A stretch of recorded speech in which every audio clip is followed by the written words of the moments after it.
Ah, sa call lang din, no, direct. Sa tawag lang din po. Actually, noong time na yun, iba pa yung role na ino-offer sa akin. Pero nagustuhan ko na po talaga yung storya. Game na po agad ako. And na-bless ako na napunta sa akin yung role din ni Mateo. And yun po.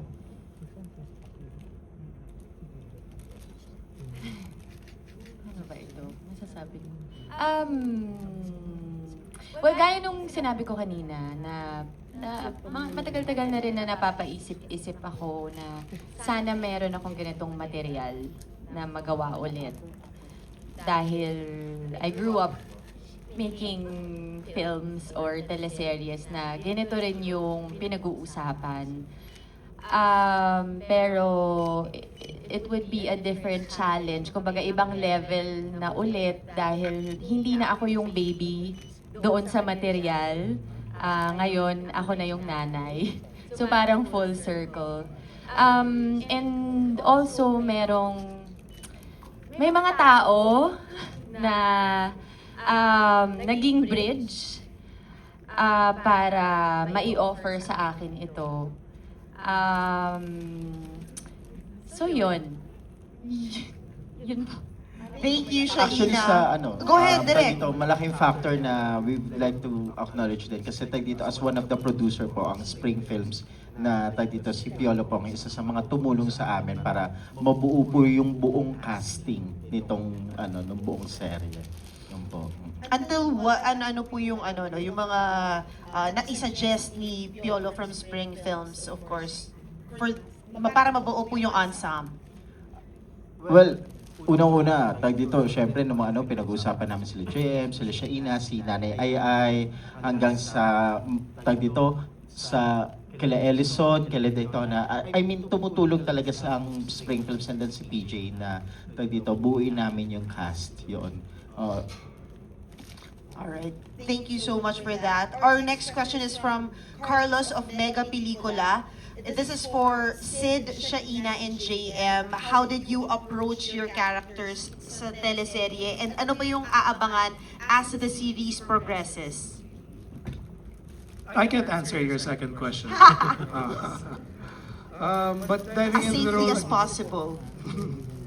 diving into the role as well as usual, but more apparently in this role, it's always a group effort naman.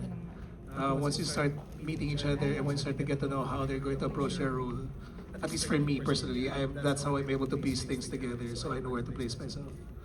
As for the second question, you're gonna have to watch. In character pa siya. Joke lang. Ako po, katulad din na sinabi ni Sid, pareho, it's a team effort, and masustansya na po talaga yung script.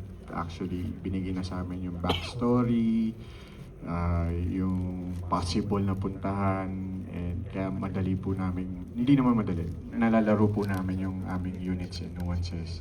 And syempre nakabantay po ang aming mga direktor, lagi, tutok po sa amin yan, and yung production, sa journey ng characters namin. So, we just have to prepare mentally, emotionally, spiritually para matahak namin yung journey ng maayos and mas maganda. And yun sa pangalawa, you just have to watch. Well, hindi naman po bilang isang artista at saka bilang isang tao, parang hindi naman mahirap maging bukas sa ganitong mga instances, mas lalo na kung ganito yung mga kasama mong magtrabaho. Kasi kaming tatlo, parang masasabi kong meron na kaming chemistry kasi nagkatrabaho na po kami sa Alina. Huwag na po nating talakayin kung anong taon yun.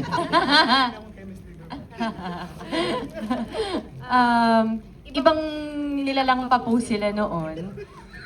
So when I say na I am very proud to be able to work with them now na they're, I would like to say more mature, more responsible. I am proud. I am really proud na nasa maayos na lugar po sila. Work-wise, personal life-wise, di ba, nakakatuwa. Kaya siguro may ibang klaseng chemistry naman din kami ngayon. So hindi siya, mahirap na kasi yung role eh. Mahirap na yung roles namin, masyado na siyang challenging. Pero lagi ko nga sinasabi, hindi siya mahirap i-mount kasi we feel very well supported.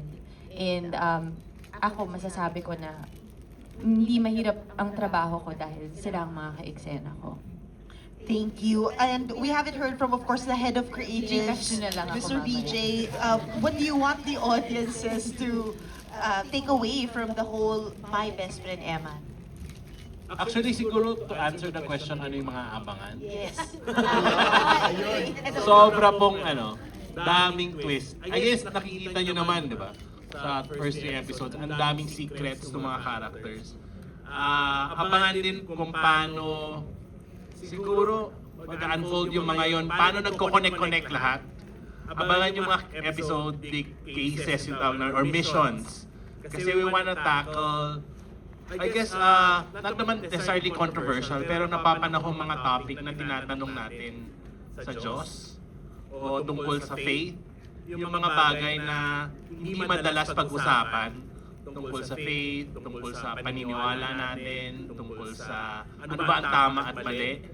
Yung mga ganun po, gusto namin isipin matapang kaming haharapin yung mga yon. Yun. So yun po, pakisuportahan po kasi talagang grabe yung namin, effort namin na pagandahin talaga yung project kasi malapit sa puso talaga namin yung journey ng isang tao para maniwala at magtiwala sa Diyos. So, lalo sa panahon ngayon. Thank you so much.